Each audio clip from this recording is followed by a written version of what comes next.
Hey, what's going on, everybody? It's Craigman, aka Cash Cake, back with a college football prize picks video. Missed last week, but hey, we're back with one. And I'm here with my boy Zach with DFSArmy. How you doing, Zach? What's going on, man? How are you?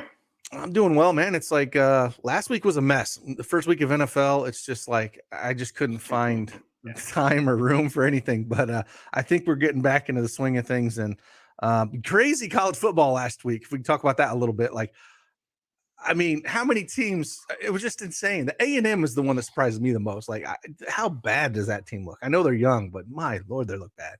Their offense just looks awful. I thought that their defense might have problems because their defense is so young, but their defense actually looks pretty good. Their offense just can't move the ball, and Jimbo refuses to pull King. Well, yeah, refuses to pull King, and then when is Jimbo just going to get an offensive coordinator? I mean, that what he does not work in today's college football. Just please pass that.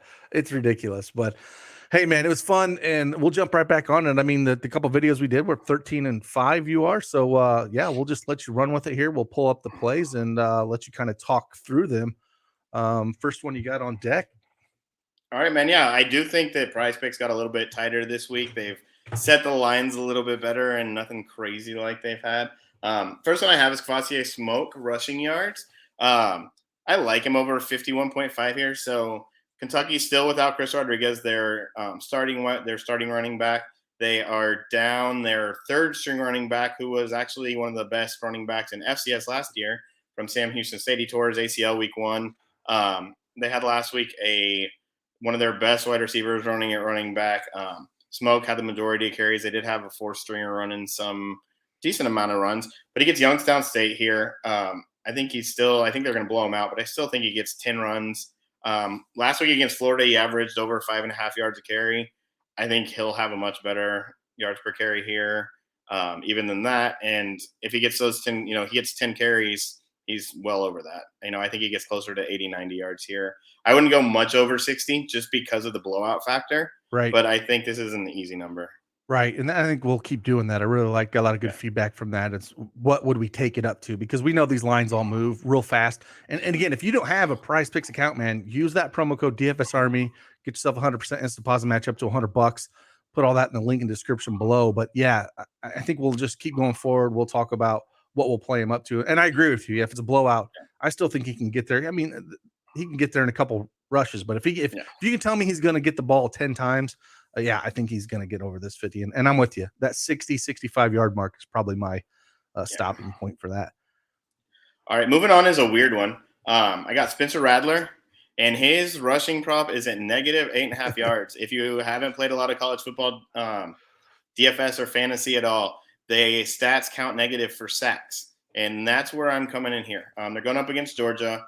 Rattler was sacked, I believe, a total of 9 times so far this season, 3 in one game, 6 in another. Georgia has had some issues with some pass rush this year. They've only had 1 sack on the year, so it concerns me a little bit, but I do think they'll step it up in SEC play. And I mean, Rattler can't run.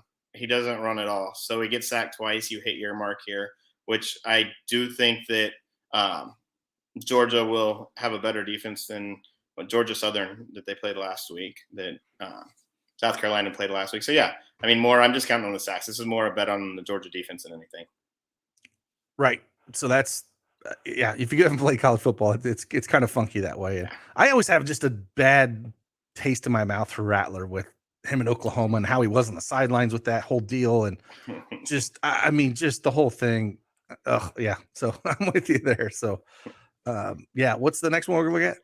Next one, we're going to passing yards for Hendon Hooker. One of my favorite college football players right now. I think he's a great dual threat. I think he's really fun to watch.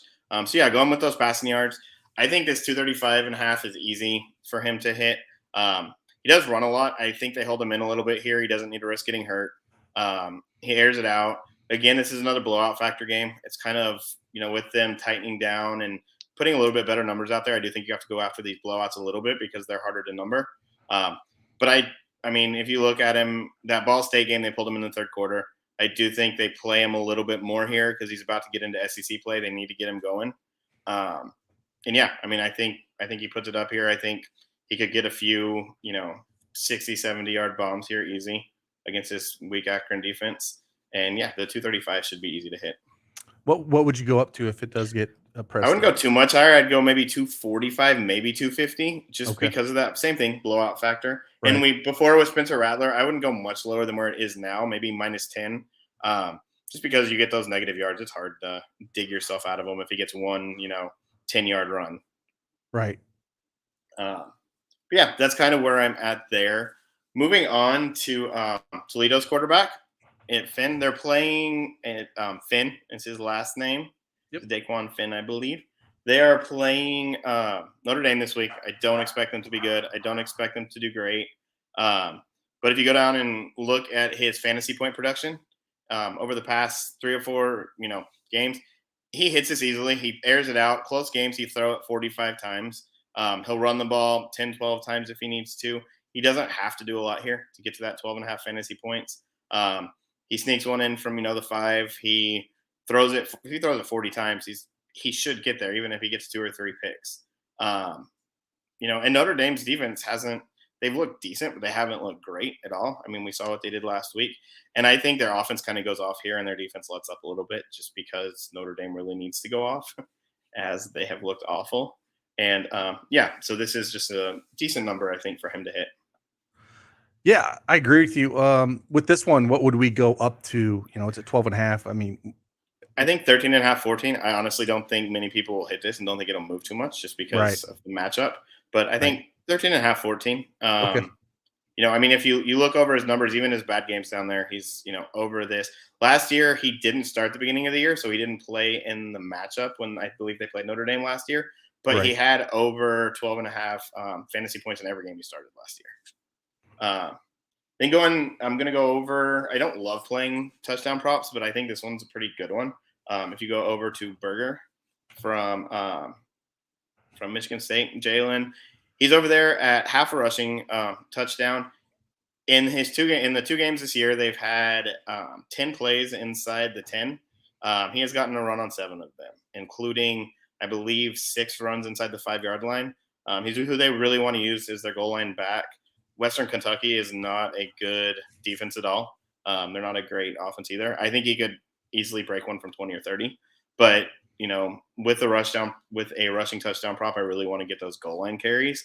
And I think he's one that's more favorable matchup there.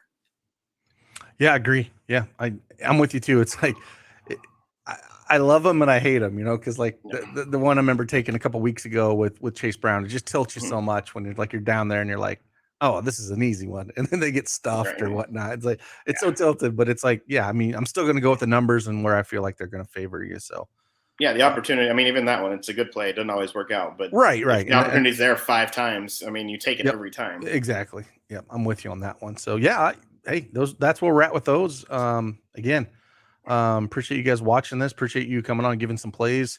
Again, if you are into daily fantasy sports just in general, I mean, Zach's out there grinding every day, man, putting out all the cheat sheets for DraftKings, and we got them for FanDuel and all the projections, everything in our domination station, which is our optimizer, and we'll have all that up and going. We got 2 games tomorrow, which is awesome. And I think you got one play for tomorrow. I do. So Ontario Wilson, if you'll pull him up from Florida State, wide receiver. This game I think is going to be actually pretty close. The spread's like 2.5. In that they didn't play last week, but he was out first week. Got really good practice reports in between that week 0 and week 1. And he had 10 targets against LSU. No other player on this team has had more than 5 targets. So Wilson's sitting there at 4 receptions. He's got good hands. He had 7 receptions against LSU. I do think they're going to have to play this out. It's not like they're playing a cupcake, so he's going to be in there.